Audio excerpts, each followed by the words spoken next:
Pour être complètement sauvé, c'est important de connaître d'abord la racine du péché.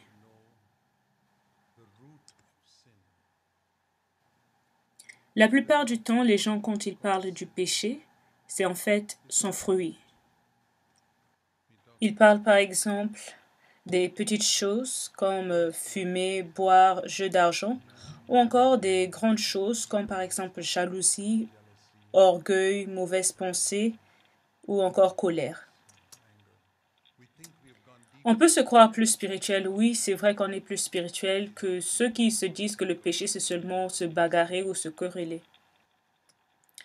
Jean-Baptiste, qui était le précurseur de Jésus, a dit que Jésus est venu pour mettre la cognée à la racine des arbres.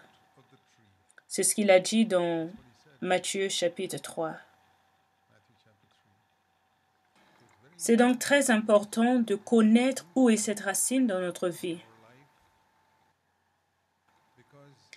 Parce que si on ne coupe pas la racine, le fruit va continuer à être produit. Et donc on devra toujours le couper, le couper, le couper. Vous savez, c'est comme dans l'ancien temps, lorsqu'on traitait seulement les maladies une fois qu'elles se manifestaient. Ça pouvait être une fièvre ou une plaie. On appliquait une pommade, juste des traitements extérieurs. Mais lorsqu'on a découvert les antibiotiques, si quelqu'un a une plaie à la main, le docteur dit que pour s'en débarrasser, il faut prendre des médicaments. Et les illettrés ne comprennent pas ça. Parce qu'ils se demandent comment est-ce que des médicaments peuvent guérir. Eh bien, c'est parce que le docteur a dit que la racine de cette plaie est à l'intérieur. Donc, lorsque le traitement se passe dans le sang, la plaie va guérir. Mais les illettrés ne comprennent pas ça. Parce qu'ils se disent, non, non, non, il faut mettre la pommade ici. Mais si on met la pommade ici, la plaie va sortir là. Et c'est la même chose aussi avec les chrétiens qui cherchent à vaincre le péché. Ils se disent, ah non, je me suis débarrassé de ce péché, mais il y a un autre qui surgit. Nous devons laisser Jésus mettre la cognée à la racine. Et la racine du péché, c'est l'égocentrisme. En d'autres termes, c'est lorsque nous devenons le centre de notre vie. Mais au contraire, la racine de la sainteté, ce n'est pas de lire la Bible ou faire de bonnes œuvres, mais c'est lorsque Christ devient le centre de notre vie. Donc, si nous pouvons saisir cette simple vérité, la racine du péché, c'est quand le moi devient le centre de ma vie. Et la racine de la sainteté, c'est quand Christ devient le centre de ma vie. Soit tout tourne autour de moi ou tout tourne autour de Christ. C'est l'un des deux. Je prends souvent cet exemple. Vous savez qu'en astronomie, pendant des milliers d'années, les hommes croyaient que la Terre était le centre du système solaire. Et non seulement ça, mais aussi de tout l'univers. C'est parce que les hommes se basaient sur ce qu'ils voyaient.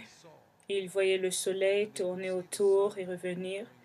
Donc la Terre ne pouvait être que le centre. Ils voyaient la lune tourner autour et revenir.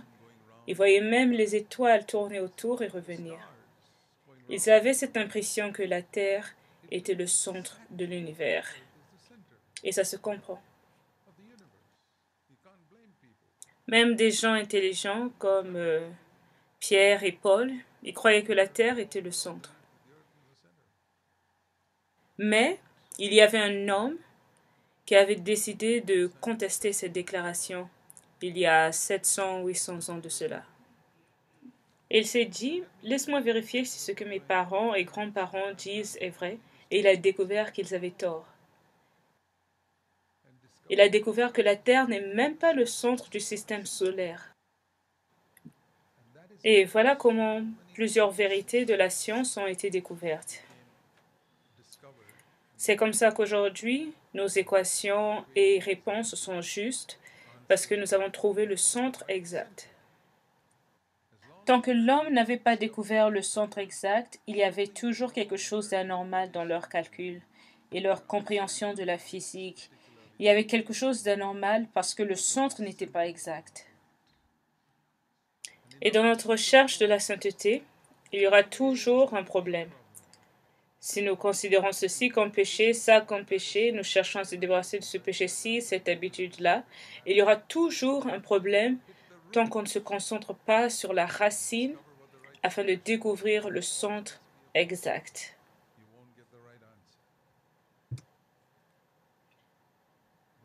Mais lorsqu'on voit que Jésus est venu pour couper la racine, c'est-à-dire la repentance, c'est se détourner d'une vie égocentrique. La repentance, c'est pas seulement abandonner de mauvaises habitudes, mais c'est se détourner d'une vie centrée sur moi vers une vie centrée sur Jésus. Quand vous comprenez cela, vous ne pouvez plus vous laisser tromper par l'évangile de la prospérité. Si quelqu'un vous dit vous allez recevoir de l'argent, est-ce que ça c'est centré sur Christ ou vous? Automatiquement, on doit se dire que ce n'est pas le vrai évangile parce que c'est centré sur moi. Prenons notre exemple. Quelqu'un vous dit vous pouvez aller au ciel. Attendez, qui est au centre ici? Est-ce que c'est Christ ou moi? On peut bien se dire que cette phrase est plus spirituelle que croire que Jésus nous rendra riches ou encore il nous guérira. C'est peut-être plus spirituel car nous ne sommes pas comme ceux qui parlent seulement de la guérison et de la richesse. Nous croyons que Jésus peut nous emmener au ciel et pardonner nos péchés. Mais qui est vraiment au centre? Vous ou Christ? C'est vous. La seule différence, c'est que celui-là cherche l'argent tandis que vous cherchez le paradis. Mais c'est toujours vous qui êtes au centre. L'homme a été créé pour la gloire de Dieu. Vous savez ce qu'on chante au ciel? Tu es digne, notre Seigneur. Apocalypse 4, 11. Car tu as créé toutes choses, et c'est par ta volonté qu'elles existent et qu'elles furent créées. Que ta volonté soit faite sur la terre comme au ciel, c'est ce que Jésus nous enseignait à prier. Nous avons été créés afin d'être centrés sur Dieu. Et dès lors que vous comprenez cela, mes chers frères et sœurs, tout ira bien. De même, lorsque les hommes ont découvert que le Soleil était le centre du système solaire, tous leurs calculs étaient désormais exacts. Comment alors mettre cette parole en pratique? Il ne suffit pas seulement d'examiner la jalousie en nous ou d'autres péchés, mais au contraire, il faut aller à la racine du problème qui est cette vie égocentrique que nous vivons. Lorsque vous vous fâchez quand quelqu'un vous manque de respect, qui est au centre de votre vie? Vous. Voilà pourquoi vous vous fâchez. Si Christ est au centre de votre vie et non vous, alors ça ne doit pas vous déranger quand une personne vous fait du mal. Il faut vraiment vous demander qui est au centre. Et c'est ce que nous voyons dans l'histoire du fils prodigue. Je vais vous montrer quelque chose dans Luc 15. Jésus ici parlait de deux genres de récidivistes. Le premier récidiviste, c'était le fils cadet et le deuxième récidiviste, c'était le fils aîné. Mais ce dernier ne ressemblait pas du tout à un récidiviste. Et la personne qui ne ressemble pas à un récidiviste est plus dangereuse. Dans Luc chapitre 15, on voit qu'au début de l'histoire, le fils cadet est en dehors de la maison, dans un pays lointain, tandis que le fils aîné est à l'intérieur de la maison. Et à la fin de l'histoire, le fils cadet se retrouve à l'intérieur de la maison, tandis que l'aîné est à l'extérieur. C'est comme ça que l'histoire se termine. Il faut qu'on se demande comment le fils cadet qui était dehors est rentré dans la maison et pourquoi le fils aîné qui était à l'intérieur s'est retrouvé à l'extérieur. Car en ce moment-ci, nous sommes tous à l'intérieur, donc il ne faut pas se retrouver après dehors. Il y a une parole que les deux fils avaient dite. Lisons dans Luc chapitre 15, verset 12. Le plus jeune dit à son père, « Mon père, donne-moi. » Donne-moi, c'est le langage d'une personne égocentrique. Donne-moi de l'argent, donne-moi la guérison, donne-moi le pardon, donne-moi le paradis, donne-moi un ministère. Ça peut être n'importe quoi comme quelque chose de spirituel. Donne-moi, donne-moi, donne-moi. On peut même demander la sainteté afin de témoigner dans l'Église. On se dit souvent que le fils aîné est mieux parce qu'il n'avait jamais dit « donne-moi ». Cependant, il avait gardé ce sentiment dans son cœur toutes ces années-là. Et des fois, Dieu permet certaines situations pour révéler notre corruption intérieure. Et c'est une chose vraiment merveilleuse que Dieu fait. Disons par exemple que je décide de pardonner quelqu'un qui m'a offensé. Vraiment, je lui ai pardonné complètement, d'après moi.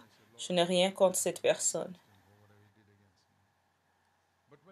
Mais si j'apprends que malheur lui est arrivé et que je me mette à me réjouir, alors Dieu me dira que je ne lui ai pas pardonné. Et c'est comme ça que j'ai découvert la corruption de mon cœur quand malheur est arrivé à quelqu'un d'autre. Et c'est ce qui s'est passé avec le fils aîné. Est-ce que ça vous est déjà arrivé qu'une personne que vous n'aimez pas, peut-être un parent ou votre patron, quelque chose de bien lui est arrivé et par conséquent vous devenez mécontent? Cela montre que vous n'avez pas un bon comportement. Et c'est à ce moment que vous devez vous réexaminer. De même, le fils aîné devait se dire « Pourquoi je ne suis pas content alors que quelque chose de bien est arrivé à mon petit frère ?» Tant que les choses n'allaient pas bien avec son petit frère dans le pays lointain, le grand frère était content, mais lorsque quelque chose de bien lui est arrivé, il était maintenant mécontent. Est-ce que vous aussi vous avez ce genre de sentiment ou c'est seulement moi? Réexaminez-vous. Moi, je me suis réexaminé, voilà pourquoi je peux prêcher sur ça, parce que je me suis nettoyé. Le fils cadet avait dit au départ, « Donne-moi ». Et qu'est-ce que le fils aîné a dit? Écoutez ceci. Lisons dans Luc chapitre 15, la dernière partie du verset 29. « Tu ne m'as jamais donné. » Vous voyez, lui aussi répète la même phrase. « Toutes ces années, tu ne m'as jamais donné bien que je voulais. J'ai gardé dans mon cœur tous ces désirs de donne-moi, donne-moi, donne-moi, alors que je voulais, je voulais, je voulais. » Alors qui est pire? Celui qui a ouvertement dit donne-moi ou celui qui a brûlé de désir intérieurement en disant donne-moi? Ça, c'est l'hypocrisie. La seule différence entre le fils aîné et le fils cadet, c'est que l'un l'a dit ouvertement alors que l'autre l'a gardé dans son cœur.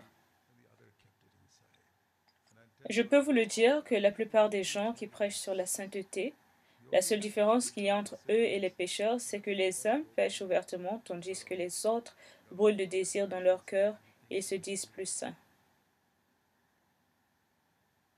Celui qui suit secrètement la pornographie sur Internet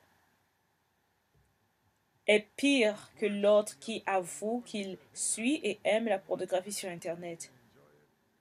On peut penser que ce dernier est un pécheur, au contraire, il y a plus d'espoir pour lui. Donc faites attention à ce sentiment caché de « donne-moi ». On peut bien s'asseoir dans l'Église et se dire que nous faisons partie de la Nouvelle Alliance, mais nous ne sommes pas de la Nouvelle Alliance tant que nous n'avons pas encore coupé la racine du péché qui est l'égocentrisme. Tu ne m'as jamais donné. J'ai prié pour la guérison de mon enfant, tu ne l'as jamais donné. Juste une petite plainte. Est-ce que nous avons ce droit? Est-ce que nous avons ce droit de demander quoi que ce soit à Dieu? Je me rends compte que je n'ai droit à rien. Tout est miséricorde et je suis reconnaissant envers Dieu pour les moindres choses qu'il me donne. Mais le plus souvent, quand un chrétien se plaint d'une prière non exaucée, par exemple, il peut dire « Pourquoi tu ne m'as pas laissé épouser cette personne ?» Attendez, pour qui vous prenez-vous afin que Dieu vous laisse épouser cette personne? Est-ce que vous êtes si important que ça? Votre vie est complètement centrée sur vous. Là, vous n'êtes même plus dans l'ancienne alliance, vous n'avez pas d'alliance. Tout comme Adam, vous êtes centré sur vous, sur le moi, moi, moi. Et c'est de cette vie dont Jésus est venu nous délivrer, parce qu'une vie comme ça nous détruit. Soit que vous soyez comme le fils cadet qui était visiblement au pécheur, ou soit comme le fils aîné qui s'assoit dans l'Église et a l'air pieux. Peut-être vous êtes un ancien qui désire secrètement l'honneur, un poste, le respect. Donne-moi, donne-moi. Vous désirez secrètement. Donne-moi l'honneur, je cherche plus d'honneur. Je voudrais être un ancien, je voudrais être invité à prêcher. Donne-moi, donne-moi, donne-moi ça. Et vous devenez si content quand vous recevez. Quelle est la différence entre vous et cet homme là-bas qui demande ouvertement ces choses? Ce dernier, en effet, est plus honnête. Qu'est-ce que ça veut dire se réexaminer? Si nous nous jugeons nous-mêmes, nous ne serons pas jugés. C'est cet homme qui prend sa vie chrétienne au sérieux et se rend compte que Jésus est venu le délivrer de cette vie égocentrique. La nouvelle alliance est basée sur cette délivrance de l'égocentrisme. La repentance, c'est se libérer du moi et découvrir mon centre exact. Tout comme les hommes avaient découvert que le soleil était le centre du système solaire, et nous aussi nous découvrons que Dieu nous a créés pour être centrés sur lui. Voilà pourquoi dans la prière du Seigneur, c'est important de remarquer ça. J'ai écrit un livre complet sur la prière du Seigneur, vous pouvez le lire gratuitement sur le net. C'est intitulé La prière centrée sur Dieu. Car chaque requête dans cette prière met Dieu en premier. Notre Père qui est aux cieux, pardonne nos péchés? Non, c'est pas ça.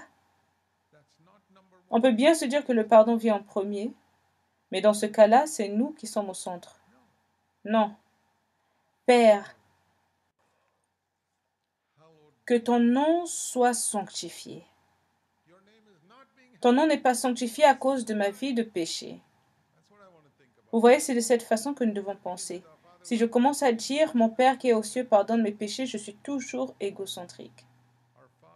Père, je réalise que mon mode de vie t'a déshonoré et ne t'a pas sanctifié, et ça m'inquiète. Je veux sanctifier ton nom, que ton nom soit sanctifié. Et que ton règne vienne, voilà pourquoi ça vient en deuxième plan, le pardon peut attendre.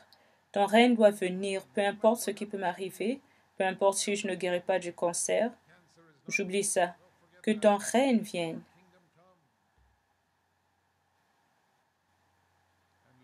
Et que ta volonté soit faite sur la terre, dans ma vie premièrement, comme au ciel.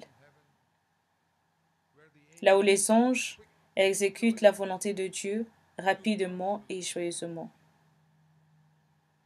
Les anges obéissent à Dieu joyeusement, rapidement et complètement. Et moi aussi, je veux faire ta volonté joyeusement, complètement et immédiatement. Pour faire ta volonté sur la terre comme au ciel, j'ai besoin de la vie. Donc, Père, s'il te plaît, donne-moi mon pain quotidien, afin que je fasse ta volonté. Vous devez relier les deux phrases, que ta volonté soit faite sur la terre dans ma vie. Par conséquent, donne-moi mon pain quotidien, donne-moi ce dont j'ai besoin. Et ça inclut la nourriture, les habits, un abri, l'éducation des enfants, afin de faire ta volonté. Après, viens, pardonne-nous nos offenses, afin de faire ta volonté et pardonner tout le monde comme tu m'as pardonné. Seigneur, je ne veux pas seulement m'arrêter avec le pardon des péchés. Délivre-nous du mal aussi, de tout ce qui est mauvais, de tout ce qui n'est pas de Christ dans ma vie. Délivre-moi et ne nous laisse pas entrer dans la tentation.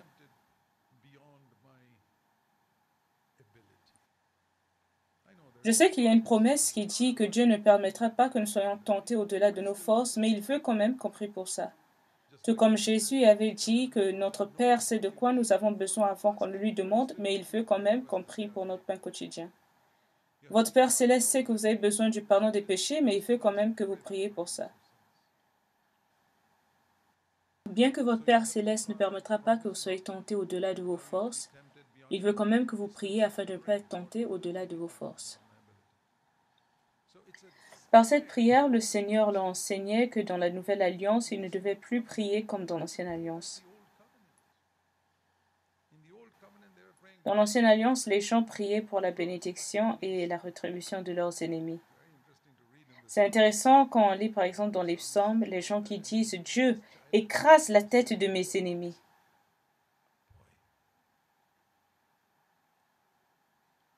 Il y a certaines églises qui ont l'habitude de lire les psaumes chaque dimanche matin. Ces églises-là demeurent charnelles en lisant la rétribution des ennemis. J'aurais bien aimé qu'elles lisent les épîtres chaque dimanche, comme par exemple Éphésiens chapitre 1 au lieu des psaumes. C'est surprenant que beaucoup de chrétiens demeurent toujours dans l'ancienne alliance. Donc le Seigneur veut dire qu'avant, les gens se préoccupaient de la rétribution des ennemis. Ils se préoccupaient de la provision des pluies à cause des champs et de la prospérité. Tout était centré sur eux. Et tant qu'un chrétien est préoccupé avec tout ça, il ne pourra jamais réaliser qu'il est toujours dans l'ancienne alliance. Et l'une des grandes œuvres du diable de nos jours, c'est de ramener l'évangile prêché par les apôtres à l'ancienne alliance où on disait « Donne-moi, donne-moi, donne-moi ». Et cet enseignement se fait sous l'apparence de la foi. La foi, c'est de réclamer, demander et recevoir « Donne-moi, donne-moi ». Aller à Dieu et réclamer. C'est exactement ce que le fils prodigue avait fait. Et sa vie a été ruinée après. Et c'est ce que le fils aîné aussi désirait. Tu ne m'as jamais donné. On se plaint à Dieu. Tu ne m'as jamais donné ceci, tu ne m'as jamais donné cela. Tu l'as donné à une autre personne. Tout ça, c'est l'ancienne alliance. Le Seigneur veut nous libérer afin qu'on dise désormais, Père, je veux que ton nom soit sanctifié. Pourquoi cherchez-vous à construire une église? C'est parce que le nom de Dieu n'est pas sanctifié dans cette ville, dans ce village où je vis. Je veux que ton nom soit sanctifié, Père. Voilà pourquoi je veux qu'une église soit construite. Ce n'est pas parce que j'ai appris comment construire des églises à CFC ou que j'ai connu l'importance de l'église. Au contraire, vous devez dire, Père, que ton nom soit sanctifié dans ce petit village ou cette petite ville où je vis. Que la manifestation de ton royaume soit vue dans ce village ou cette ville. Qu'il y ait dans cette ville un petit nombre de personnes qui fait ta volonté. Peut-être 4 ou 5, peut-être 10. Des personnes qui cherchent à faire ta volonté passionnément comme elle est faite au ciel. Seigneur, donne-moi des personnes comme ça.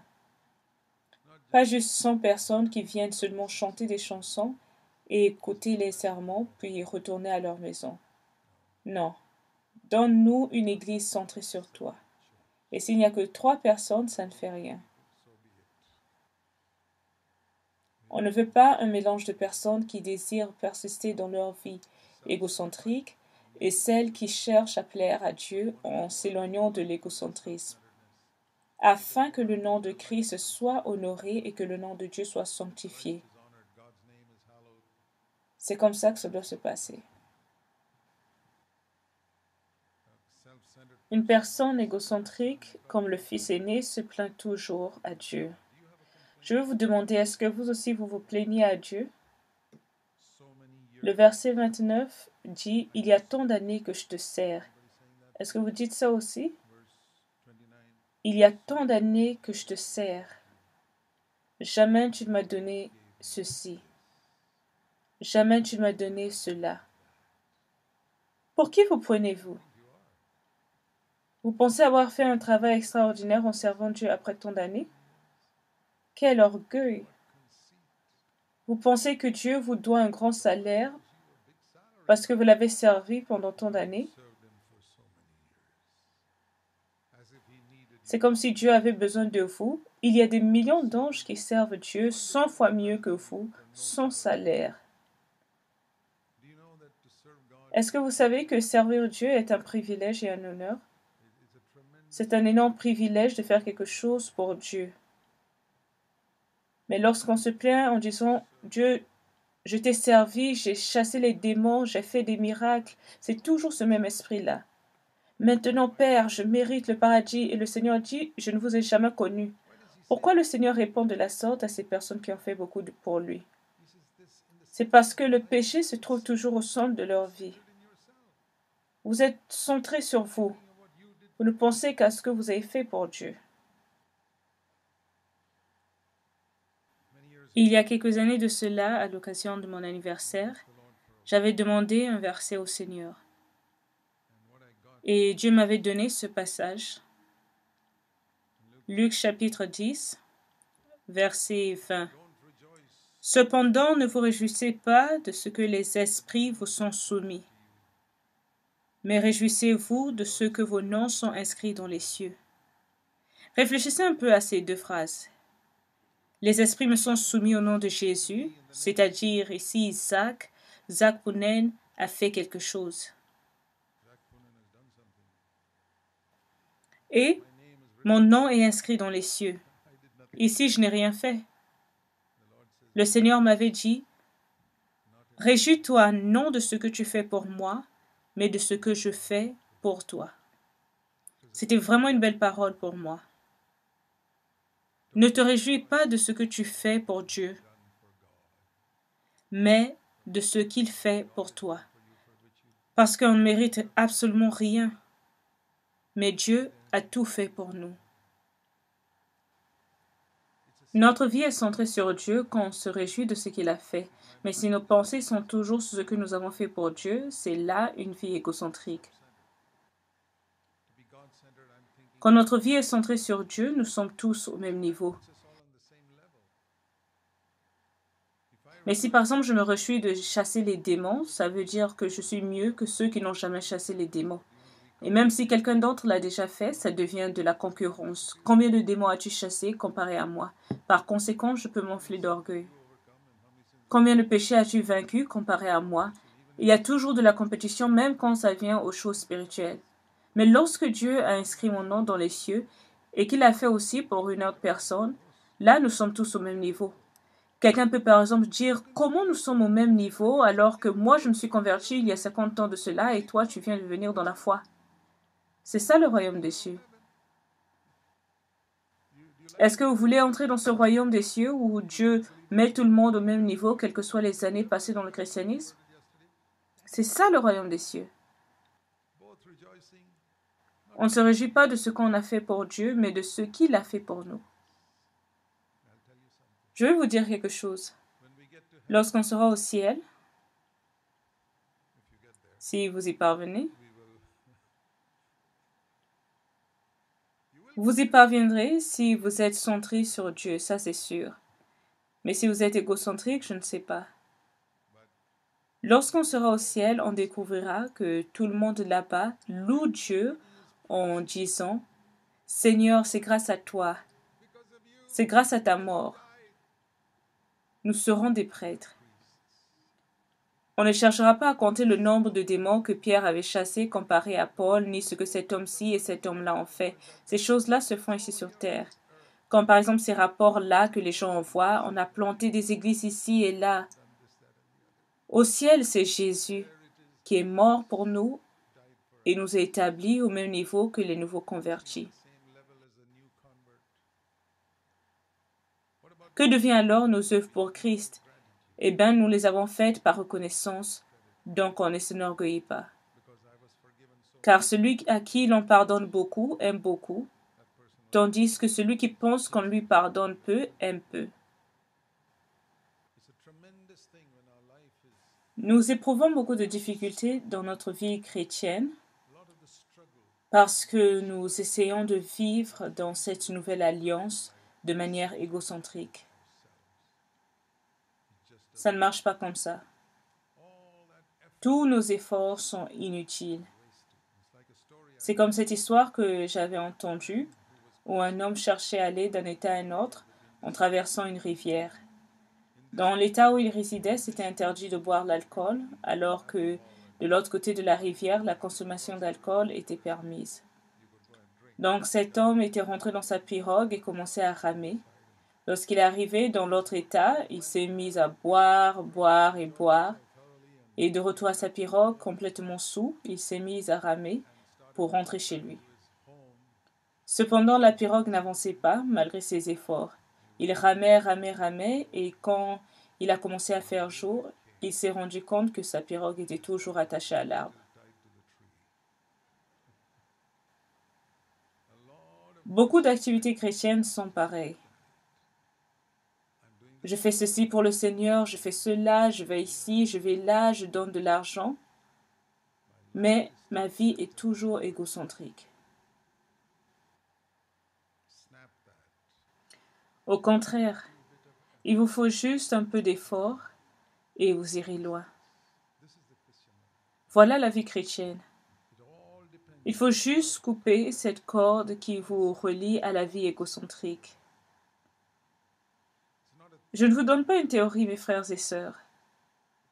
C'est exactement ce qu'on voit dans l'histoire du fils prodigue. Deux pécheurs égocentriques dont l'un s'est dit un jour qu'il en avait marre. C'est vrai, je retourne chez mon père un peu égocentrique parce que je cherche à manger. Mais vous voyez, ici, son état d'esprit était différent. Il se dit maintenant, je ne mérite rien, alors qu'au départ, il se disait, je mérite ça.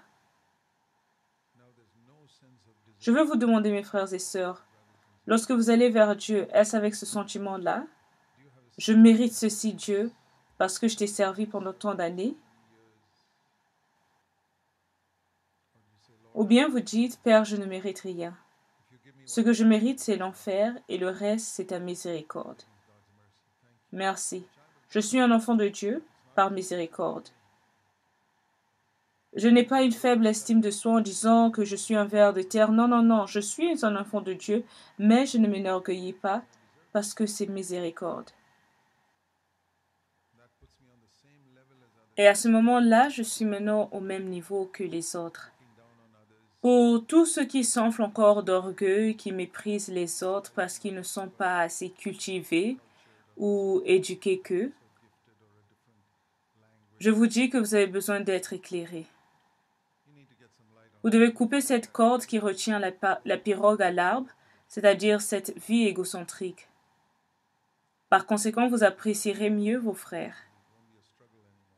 Plusieurs problèmes dans votre vie seront résolus lorsque vous réalisez que la racine du péché, c'est l'égocentrisme. Les problèmes entre mari et femme existent parce que deux personnes égocentriques habitent ensemble. Et c'est normal qu'il y ait des problèmes. Voilà pourquoi Jésus a dit la seule solution, c'est de porter la croix. Porter la croix signifie faire mourir le moi. Il n'y a qu'un trône dans notre cœur qui ne peut être habité soit par moi ou par Christ. Et quand Jésus dit de prendre la croix, ça veut dire faire mourir le moi et laisser Christ régner. Afin que mes pensées ne se dirigent plus sur la manière dont on me traite ou si les gens me respectent. Mais plutôt je cherche à glorifier Dieu dans ma vie. Que ton nom soit sanctifié. Toute agitation dans notre vie existe parce que le moi est au centre. Au ciel, il n'y a pas d'agitation parce que Dieu est au centre. Le monde est plein d'agitation parce que dans chaque cœur, le moi est au centre. Votre maison sera pleine d'agitation tant que deux individus égocentriques y vivent. Du moins, si une personne décide de mourir, il y aura de la paix. Et si les deux individus décident de mourir, alors là, ça sera le paradis. Il y aura de la communion. C'est la même chose dans l'Église. On veut rassembler des gens qui ne veulent pas vivre une vie centrée sur eux, mais sur Dieu. Prions le Seigneur. Notre Père qui es aux cieux, nous ne voulons pas seulement comprendre ces choses, car même les intelligents peuvent les comprendre immédiatement et se vanter. Seigneur, aide-nous à nous rendre compte de cette réalité quotidiennement, que Christ est effectivement le centre. Que la passion de notre cœur soit de glorifier le nom de Jésus et de faire ta volonté de notre mieux. Seigneur, ouvre nos yeux afin qu'on voit toujours ce petit secret. Montre-nous cette racine où tu veux mettre ta cognée. Aide-nous à prendre la croix, mourir et te suivre. C'est au nom de Jésus que nous avons prié. Amen.